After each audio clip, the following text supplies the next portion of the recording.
Hello, I'm TJ Bunker, the host of Student Organization Addiction Recovery Podcast. I am a grateful recovering addict with many years in the recovery scene from drugs and alcohol. But more than that, I'm a father of 3 young adults and a broadcasting major at Delta College. Now that I'm this far along in my recovery and my education, I've decided it was time to give back. Having gone through the struggles of addiction and found recovery, I truly believe the best way I can give back is to use the resources provided to me by Delta College and share my recovery stories and the stories of others. Our experiences, our hopes, and our dreams. I do this with the hope that by sharing my experiences and where I've found joy to other addicts, it will help others struggling with addiction find recovery now. On the very first episode of the podcast, I have on the podcast Kevin Schultz of 1016 Recovery Network, the student advisor for CREW, the Collegiate Recovery Education and Wellness Program at Delta, along with Brandon Hilliker, a recovering addict, a triathlete, and a mental health advocate. We talk about addiction, life, and the different ways our struggles have helped us find our path to recovery. Bunkman's World Production, live from DD-121, the Crew Bound. All right, I'm TJ Bunker with the Delta Podcast for Recovery and the Crew Recovery Network. I'm here with Kevin Schultz, the student advisor for the Crew Recovery Program here at Delta, and the student advisor for Soar also. How's it going, Kevin? It's going very well. How are you doing today? Good. I work for 1016 Recovery Network out of Midland, and one of the things they do is operate a collection of collegiate recovery programs across mid-Michigan. And we have one of the offices here at Delta College, luckily, and I'm happy to serve in the role of student coordinator and helping normalize sobriety and recovery on campus, doing peer recovery coaching and other preventative type education measures. What made you want to get into this? Well, I'm a person in recovery myself, and How long you been in recovery? I have 10 years free from alcohol and 16 months free from all other substances, including marijuana. Why did you find that marijuana was important for you to, because with today's atmosphere with the legalization of it? When I got sober from alcohol, alcohol was legal too, so I'm sure it's kind of similar. When I decided I wanted to be free from alcohol, I mistakenly allowed myself to continue thinking it was okay to smoke cannabis, mainly because there was a built-in mechanism in place. You know, the fact that at the time I quit alcohol, it was illegal, and so I never felt like I was at risk for developing a cannabis addiction. But once it became legalized and it was freely available, and the potency of all the substances that were available to me increased dramatically, I indeed did develop a severe addiction to cannabis products, most notably the THC vape pens. Mm-hmm. Accessibility, right? Yes, accessibility and ease of use, convenience. You could pocket this thing and hit it whenever you want. Go in the bathroom. Yeah, you can literally it makes it so easy to be high essentially 24/7. If all of the protective natural mechanisms of not becoming a weed addict were removed, and so anyone with even a slight penchant for addiction, I feel is at serious risk for developing an issue with weed vape pens. Have you found that it's been kind of difficult to stay off the weed because of the legalities of it, or have you just adjusted your life to it? Or yeah, I had to completely reframe my thinking about sobriety and substances, and completely reframe how I think about myself. As far as I will get addicted to just about anything that is easily available that is mind altering, and it made me want to look at all the causes of my addiction in much more detail, to kind of understand the psychology. I'm glad you said something about causes, because I was going to get into that. Do you feel that your mental health had a lot to do with what you were why you were using, or was it? Yeah, but it's kind of a chicken and the egg thing. I'm not. It's sometimes, yeah, I know that I had some mental health issues when I first started using, but they weren't that bad. But You felt you know, that maybe the use caused more mental health? Put some drugs on a problem. It does not make it better. It just makes it worse. Right. And then it's hard to separate the problems that are caused by the drug and the problems that you just started out with naturally. And it all becomes a big mess. Are you a student in or supporter of recovery from substance use disorder? Are you looking to build connections with other students choosing to lead a sober lifestyle? Join Soar at Delta today. This is operated as a club at Delta that looks to create awareness and reduce stigma while promoting having an authentic college experience without the use of alcohol or other drugs. With the mental health stuff, I want to move over here to Brandon because that's what Brandon is. I mean, you're a huge mental health advocate here at Delta. You want to tell us a little bit about what you're doing here? So, my name is Brandon Hilliker. I started. Hi, Brandon. We're having a meeting all of a sudden. Hi, Brandon. Introduce yourself a little. I started here at Delta College in the welding program because I am a retired underwater welder. So I thought. When I was a kid, I didn't mean to interrupt, but when I was a kid, like, But you did. that was one of the, I'm still a big kid, but when I was a kid, a lot of kids in my grade found out about underwater welding because they said it was like the most dangerous job, you know what I mean? And they were like, oh, that's what we want to do, you know what I mean? But you're the first person I've ever met that's ever really done underwater. How'd you get into underwater welding? So I was the same way. When I was a kid, I was like, I want to be an underwater welder when I grow up. And I was like 14, 15 years old. Is all the rumors true about like the sharks buzzing around and all sorts? Yeah.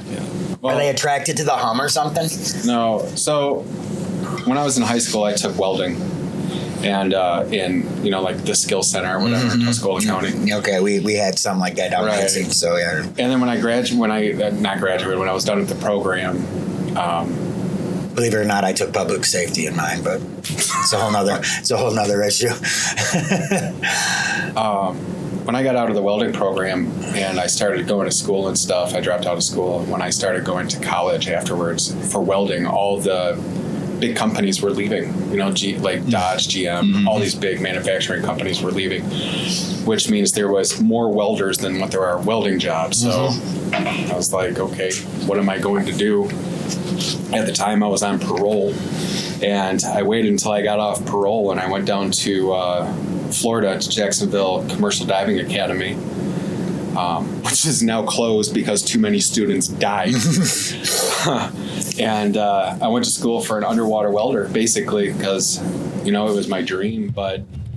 Felt like you were accomplishing something, right. You know what I mean? Yeah. So that obviously didn't pan out, though, huh? So I went into being an underwater welder to run away from my problems in Michigan, thinking I could start a new life and do all this other stuff. They followed you down there, didn't they?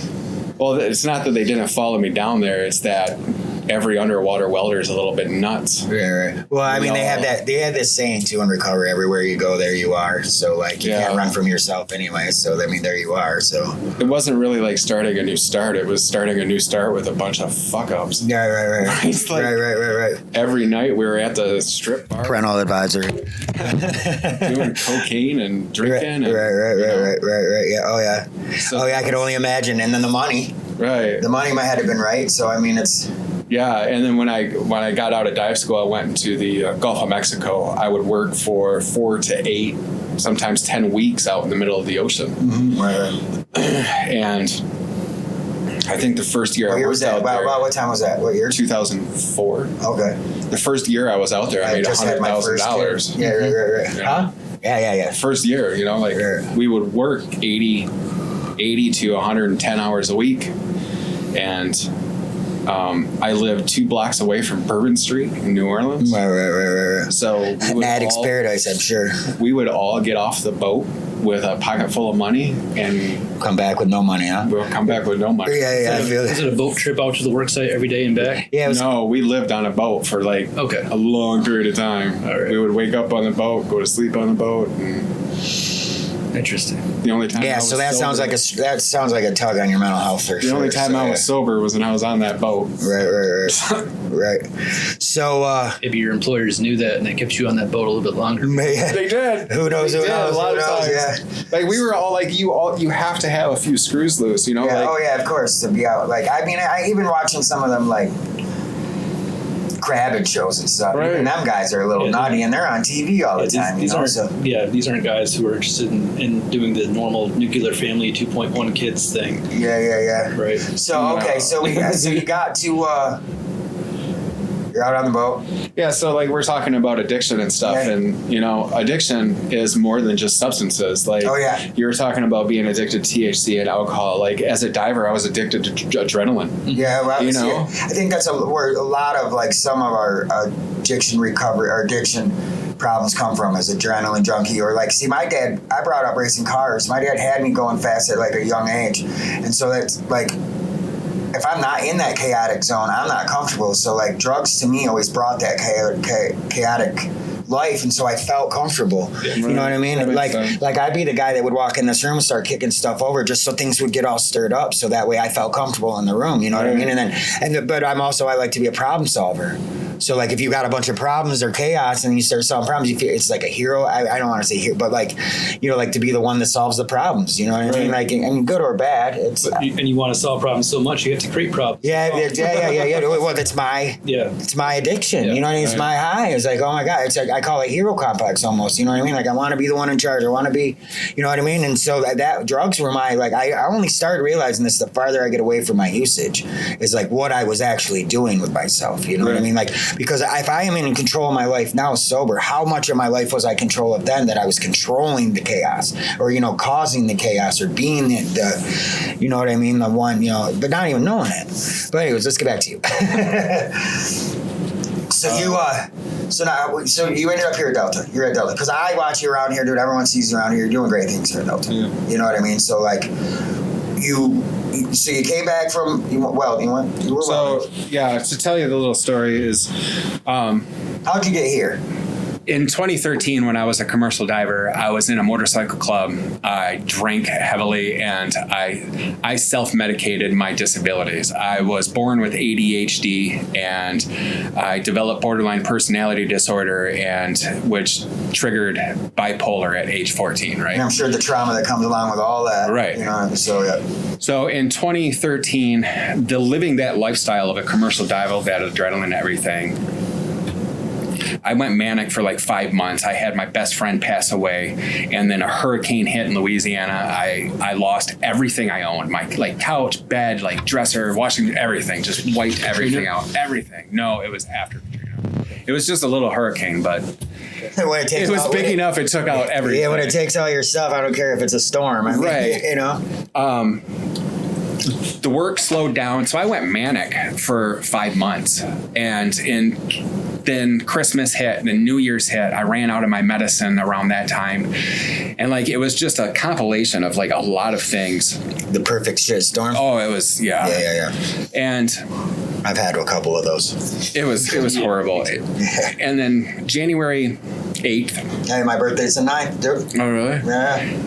January 8th, I had suicidal thoughts, and I acted on those suicidal thoughts. Unsuccessfully, we're glad to hear. Well, I died. I flatlined, and they brought me back, thank God, yeah. And I was in a coma for 2 weeks. And when I got out of a coma, I had a lot of brain damage because of how I acted on my suicidal thoughts. It caused a lot of brain damage from taking antipsychotics. Well, and lack of oxygen, I'm sure you passed out and stuff like that. Yeah, that's what happened to Kids' mom is she just went out and lack of oxygen. Now she's she ain't right. You know what I mean? But we all ain't right. Right. I'm fine, guys. Speak for yourselves. Listen to the addict. So from 2013 to 2022, I went through a lot of rehabilitation and medicine and hospital visits, and I was in the hospital 5 to 6 times a year, in the inpatient hospital. Right. Dark times. In 2022, I found more of a homeopathic approach to my mental illness, and I decided to start coming to Delta College. And I started here for welding because I was told my whole life, you're a hands-on learner with your disabilities. Everybody's been telling me what I can and can't accomplish because of my disabilities. Right. Oh yeah, you're being labeled by your disability. Right. Yeah. So I believed my whole life. I was like, I can only be a welder. Right. When I first met you, I can remember the conversation that we had because it was about the stigma about mental health, about how people look down on or not look down, but are afraid of people that might classify themselves as mental health. And ever since I talked to you we've talked about that, things have changed. You know what I mean? There has been, not in just Delta, but around the world. Mental health is it's becoming more and more important. You know what I mean? And us growing up as men, I'm sure your dad, we've had conversations about your dad, get over it, bro. Throw some dirt on it. You know what I mean? You don't have feelings, and then now, I got some guys I work with that are 22 years old, and I think they're overshare their feelings sometimes. So I just kind of feel like we're getting to the point to where there's going to be some middle ground. You know? That's one of the reasons I'm kind of doing this work here at Delta is because when I was at Delta 25 freaking years ago, and at SVSU after that, there were very little awareness or helps available to students who might identify with mental health issues, or definitely there was nothing for substance use issues. It just wasn't a thing that was on anyone's radar. It was a thing that still existed. Oh, it's existed forever. But there was no, it was just wasn't acknowledged in any official way, at least. So, I worked factory work for 14 years myself at Dow, doing chemical processing, and worked at Merced in Bay City and SK Siltron briefly. And that was when my drinking got worse, and that's also when I got sober. I had, working those swing shift jobs made me... It's funny how bottom will bring you to the top. Made me have to sit with myself and think about myself, and it was very uncomfortable, deep work I was doing in those midnight hours at my job. And it also gave me distance from my group of friends who were not so interested in following a path of sobriety, shall we say. And that was really hard, but also ultimately beneficial. And my point in doing this work is maybe I can be the person that I might have listened to when I was 20, 21. Be the guy that you needed when you were 21. Or just be present. Just be there. I'm not going to seek recovery services, but I know they exist, and it might create a thought in someone's head who is early in their struggle that, hey, this is a real thing that exists for people, and I'm not, there's nothing uniquely special about me that gives me protective factors around this, and I'm at risk for developing a substance use disorder because I've read, I see that it must be a common problem. Maybe I should think about my own usage. Now that we're talking about that recovery, can you plug in some meeting times and stuff for crew and when you're available here in the office? Crew, my availability in the crew lounge at D121 is pretty good, and students can always make an appointment on delta.edu/crew. You can access my calendar directly and submit an appointment request. You can look at what time I have available and whatever works for you. You can come in and just have a chit chat. It can be a one-off thing, or you can make it a recurring thing, whatever you want to do. It's all free completely to any student at Delta, and essentially free to anyone in Bay County if you want to really extend it. If they can always enroll in school here if they needed to come talk to you. 1016 is available too. So yeah, and I also get money from the MSHN, Mid-State Health Network. That's who funds me, and that money is for all Bay County residents. But all right. Back to Brandon, we're having a hard time getting to what you're doing, so let's get to. You got into school here at Delta. You were going to weld because you're hands-on, and then what brought you? Because now you're into the mental health and the psychology, and start picking yourself apart, didn't you? No, I told a professor that I have bipolar and borderline personality disorder. and the professor asked me if he has to be worried about the rest of his students in his classroom. Oh man, my stomach would have dropped. I would have been pissed. But. And I just kind of looked at him like, we talked about stigma just a couple of minutes ago. Right. Like you want to be slapped in the face by stigma. That's stigma. Right. Coming, you're coming from the top.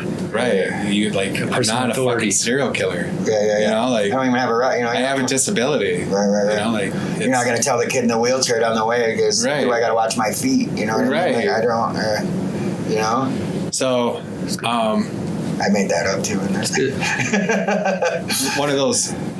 In one of those classes, I had to do a report on.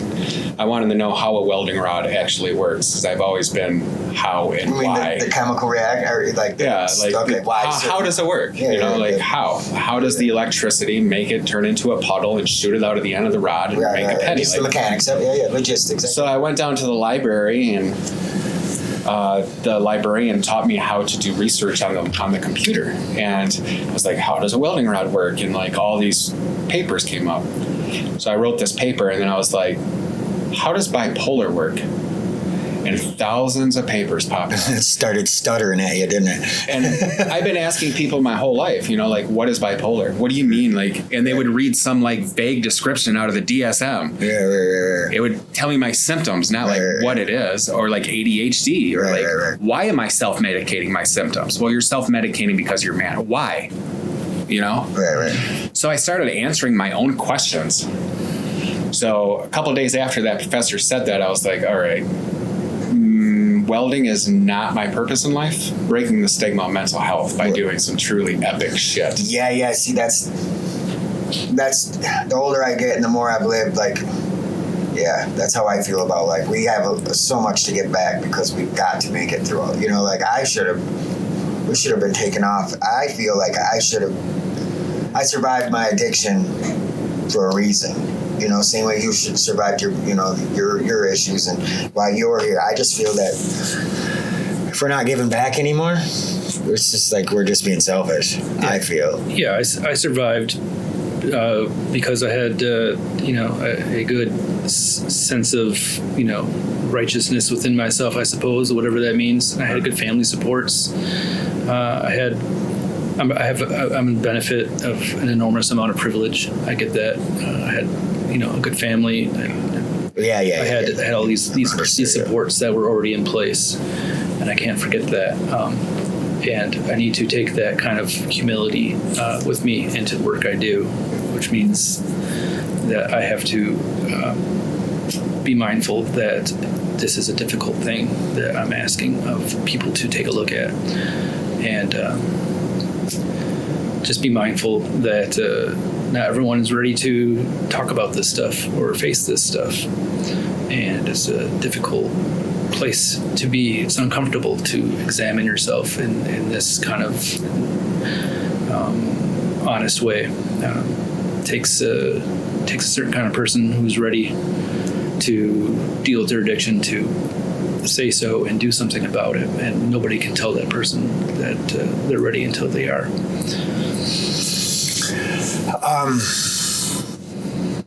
So you're back to mental health, trying to get to your triathlon here, this March to Health. So, and I'm probably got 4 more minutes until we'll have a half hour's worth of stuff. So, so you got into Delta, you started running because it made you feel better. Is that where we're at with that? No. So I started doing all this mental health stuff here, and then at the end of the semester, I ended up pulling off 2 4.0s. I got a scholarship, and I just proved all these doctors and all these therapists that told me to sit at home and survive my disability and take these pills and go to the hospital when you need to. Like, I just proved all these people wrong. Right. I just did a lot of cool shit. So I was out in the hallway at the end of the year, and I saw this poster on the wall that said Bay City Triathlon, and I was like, what is a triathlon? It said it was a 3-mile kayak, a 12-mile bike, and a 3-mile run. I was like, did you ever run before that? No, I went 280 pounds. I ate pizza running 5 days a week. Right. I was a big boy. You see me running, and someone's chasing me. Right? The cops were chasing me. Yeah. That's why I was better running. Run too. Right? And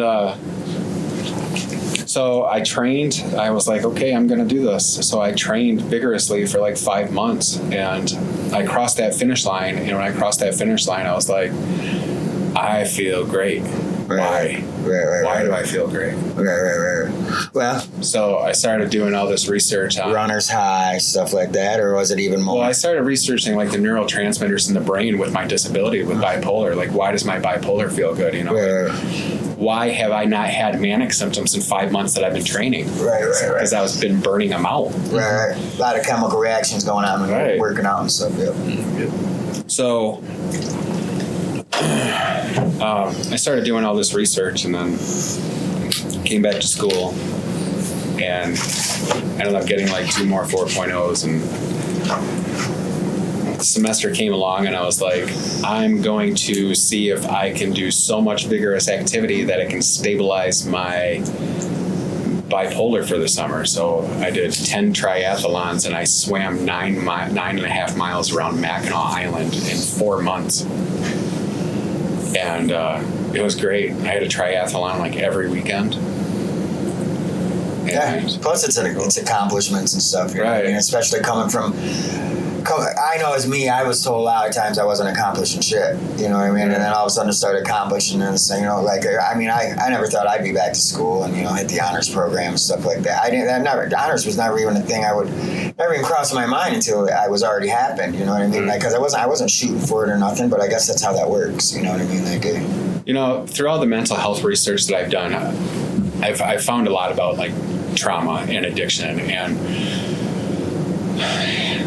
for a long time, as probably many of us, I hyper-focused on all the trauma and all the negative stuff in my past, right? Yep. And that really brought me down, and that triggered the borderline personality in me. Oh, yeah. Just self-confidence issues. Like, every time you walk in a room, you think everyone knows you're a felon. Like, I'm being a felon, or like, It's been my mantra lately: let go or get dragged. Yeah. And I was so hyper-focused on that trauma that it was affecting my borderline, which was triggering my bipolar, and it was one big chain reaction.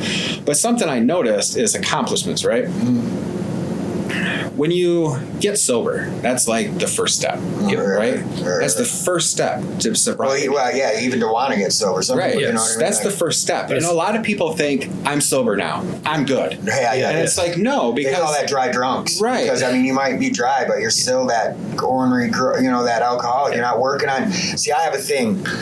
Everybody needs to recover from their trauma, even if their trauma was alcohol-related, if it was, like, abuse-related, anything. We all need to recover from it. You know what I mean? So we're all in some type of recovery, and the steps and all that stuff. You just replace what you're recovering from, and then you work on that instead of just being like, I'm an addict, and then just relying on being an addict. Because I have been to so many meetings and so many NAA meetings that they use being an addict as an excuse. They never get out of their own way. Yeah, I'm an addict, so guess what? I'm just a piece of shit. My recovery didn't truly begin until I was sober for a year. And it was like last September, and where I decided, like, I need social supports. I need a path. I need some rules. I need some guidance. I need some mentorship. I was never doing that. I was still in my addict brain where I want to hole up and shut myself off from the world and kind of do everything by myself. And that's what led me into addiction in the first place, because I thought that, hey, I found the secret to my issues. I could just take this substance, and then I don't have to deal with shit, and then I can go on with my life. But that became its own problem, obviously. So I was sober for a year before I was like, something's missing, something's not working. I think I should be feeling really good by now, and I am just not. I'm still mired. It's gone down. I'm still mired in my own bullshit. I'm seeking refuge from these feelings in other ways that aren't necessarily, physically toxic, but are like psychologically toxic, emotionally toxic. I'm playing too many video games, and I'm asked too much, not doing the things I think I should be doing. Endorphins to lead a normal, healthy life. Even though I wasn't using substances, I was still You're still being an addict. Still in the addict mentality. And it wasn't until I went and talked to somebody and talked to other people who were in my situation that I realized, my experience is extremely common. Nothing special about the things I've been going through at all. There's 100 of you lined up. And Go check and the all this story of myself I clung to that was like unique and special, and was beyond the reach of anyone. I found was complete bullshit, and that we're that's why addicts get together in groups, because we need each other's stories as sounding boards, and so many times you think that somebody's story won't be impactful because they're the way they are because of the childhood they had. Look, it doesn't matter what the cause of the addiction was. You see the echoes of everyone's behavior in yourself, and that's what's really powerful, is that this disease crosses all socioeconomic barriers. Yeah, doesn't matter where you came from. Nobody is immune. And all the patterns are so similar. If you've been touched by addiction, it's amazing how much that sounds like just anyone else who's been touched by addiction, no matter where they come from, what culture, what religion, what race, what creed, whatever. It doesn't matter. We're all in this together. Yes, we are.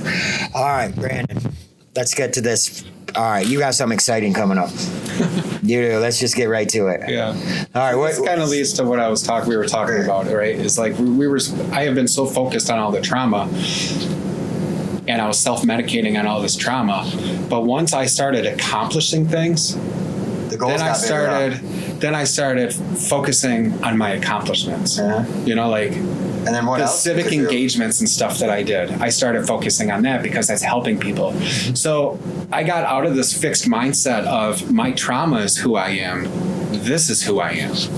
I stopped saying that I'm an alcoholic, I'm an addict, because I am not bipolar. I have bipolar. Right. I was going to start this podcast with us being like, hey, I'm TJ, I'm alcoholic, and all sorts of stuff. Then I was like, I don't want to label to us hit as on that. I really disagree with that. And me too. Because I also stood up in a movie and said I'm TJ, alcoholic, but I'm also a father. Right. You know what I mean? A friend. You know what I mean? We're here to admit that we're alcoholics and whatever, but I don't like being labeled like that, though. That is the one thing. Because I have bipolar. I am not bipolar. Right. I had addict tendencies when I was self-medicating, but I'm not an addict anymore. I am not an alcoholic. I am not my disease. And I don't go to AA for that reason. I don't feel that I am helpless to this disability. Yeah. I don't feel that I am this disability. I moved on. I was an addict. I was self-medicating. I was an alcoholic, but I'm not anymore. I'm a triathlete now. I'm a student but I also now. feel if I forget that, though, sometimes I could fall right back into it, though, that I could be an addict real quick again. I really do think you have that personality, but you're not anymore. But I'm not you're set not up to on do that substances anymore. I don't even think I could become an addict right now because I guess I could find it really quick, but I don't have any of the ties, any of the stuff that I ever used to have. You know what I mean? I had a good friend the other day. It was like plus all my friends died, so it's I'm not laughing, but I'm laughing. A good friend of mine the other day was like, I'm an alcoholic. I'll always be an alcoholic, and it's that very I am fixated on this old me mindset. I'm not that person anymore. I'm choosing to. We could get a whole nother podcast about what the start of AA and that it was. Right. You know what I mean? Or Bob and whatever. I don't want to get into this on a recovery thing, but Bob and them were. That AA started on microdosing. I'm trying. Yeah, I wanted to go there. But yeah. Anyways. Anyways, so they weren't even completely sober when they were preaching the sober mentality. But I don't want to get into that into a recovery podcast. It's still fixated on that past. That's getting cut out. It's still fixated on that past trauma of who I was. Those I am statements. James I was Clear. Going to get into that at the end. James Clear wrote that book. A good book, and I want to know how you feel about that. So it's the psilocybin recovery methods that they're coming out with. Have you heard any of it? I haven't read enough of the science literature yet. I need to dive into it. Well, they're doing ketamine for sobriety too. Like there's a lot of. But they did Suboxone and then they did methadone too, and they found out that wasn't any good. Yeah, so I'm always worried people get addicted to the cure. Yeah, that's what I'm saying. Like, I was a heroin addict for 4 years, and you know what made me quit heroin? Alcohol. So like, what was the difference? Because then I became an alcoholic for 7, and in my life, I couldn't. If you want to weigh what years were worse, the heroin years or the alcohol years, the alcohol years are way down here. You know, right. like so. Yeah. You know what I mean? Like I thought I was, but it was so much more acceptable. We can get into my addiction another time because we're getting. I mean, I got It's a disease of thinking. Yeah, It's not the substance. Well, you're just putting dope on it. That's what I call it. It's our thinking patterns. It's the escapism. It's the being uncomfortable with sitting with ourselves, alone without, just inhabiting our emotional states, our emotional. We're just not comfortable with ourselves for whatever reasons. Some people have childhood trauma. Some people have other things going on. The inability to process that in a healthy way is at the core of who people who identify as addicts are. All right, you're going to hell to paradise, right? Got to get this in here. So, because I want to plug the. I'll just say Brandon's got this thing going on with his triathlon. He's going to go for it. So this summer I got 2 things going on. It's called the Try for Hope from Hell to Paradise. It's a 300. Hell, Michigan to Paradise, Michigan. Hell, Michigan to Paradise. Lower Peninsula to the Upper Peninsula. Okay. It's a 355-mile triathlon. So I start out at Hell, Michigan. I call it the Try for Hope because it's like, hopefully we'll give other people a little bit of hope that they can accomplish impossible things. Yeah. Or, I mean, just... You might pick up some people that want to go with you along the way for a couple miles or whatever. Who knows what this will pick up? You know what I mean? But we could get people to go ahead of the thing and let people know you're on your way. I mean, who knows what can happen? I mean, we can start a Facebook page where people can follow where you're at. I mean, I got a lot of stuff. You know what I mean? There's a lot of stuff publicity that could really pop off from this. It's a 285-mile bike from Hell, Michigan to Mackinac City. I have to get you a little air tag or something so we can. I already got it. And then I get to Mackinac City and I swim underneath the Mackinac Bridge through the Straits, 5 miles. So you're going to go a long way. Like, are you going under the bridge from one side from Mackinac City to St. Ignace. Okay. You're going to get out like wherever you get out. St. Ignace, and then I run 65 miles to Paradise, Michigan. Paradise, which is like where you go, it's like the turn right before you go to like Taquama. And what happens if this is just an aside, what happens if you get to Mackinac City and the weather is crap? Are you going to wait a night? You can't. Last summer I swam 9 miles around Mackinac Island, right? But you can't swim. There was 4 to 6 foot seas. Okay. And I did 3.5 miles in 4 to 6 foot seas. But what if it's 11 foot seas and you can't do it? You're gonna wait. We're gonna wait it out. No. You're gonna go. It's not gonna be 11. I know, we're just at max. It might be 4 to 6, but if it's 4 to 6, yeah, we're just. Are you in it to win it? I am already freaked out by anyone swimming underneath the Mackinac Bridge because I get the chills. Fear of deep water and submerged machinery. Yeah. That just gives me the every time we go over it, I tell my kids about the car that gets flicked over. The Yugo that got blew over. So all right. So what's it raising money for? Let's plug this raising money for. What are you connected with? The bike and the swim's the least of my worries. It's 65 mile run, dude. After the 285 mile bike and 5 mile swim, and I'm doing this in 72 hours. Okay, and I'm gonna plug Bunkman's World's gonna be there to probably tape this stuff. We're gonna try and get there, but we're gonna try and document this, put it on Netflix and stuff. But. So, we're doing $20 per mile for Barb Smith Suicide and Who's Barb Smith? Barb Smith Suicide Resource and Response Network out of Saginaw, Michigan. Okay. She teaches trainings for helping people, like giving them the skills of if someone says, I want to kill myself. Right. So that's pushing like $7,500 for that $7,100. $7,100. Okay. You got any sponsors that you're going to helping out doing this that you want to mention? The bike shop or anything? Ray's Bike Shop helps me out a lot. They're going to be there with a van in case my bike breaks down or anything happens. Okay. They're going to be there. Your wife obviously going to support you. TJ's supporting. coach will be there. Bunkman's World supporting. In addition to our Soar Club meetings, separately we offer recovery group meetings twice every week. These are open to any and all students wishing to discuss topics related to substance use, and it doesn't have to be your own. We are not associated with AA, NA, or any other recovery path. Please come in and share your experiences. Free coffee. Make a one-on-one appointment to discuss any issues you'd like pertaining to substance use with an individual with lived experience. Go to delta.edu/crew to make an appointment.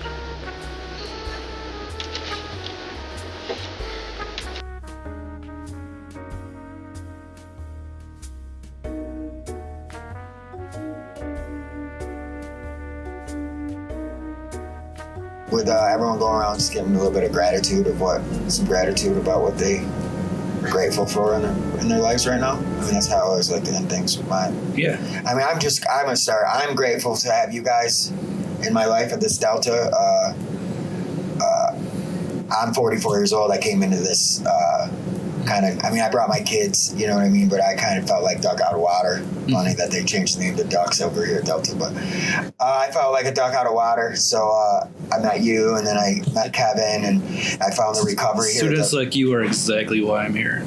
I just to make this a safe campus for people in recovery. Yeah. I'm older.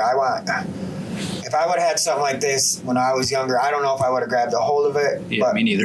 But I want to be someone that makes it comfortable for younger people to grab a hold of it, so they don't have.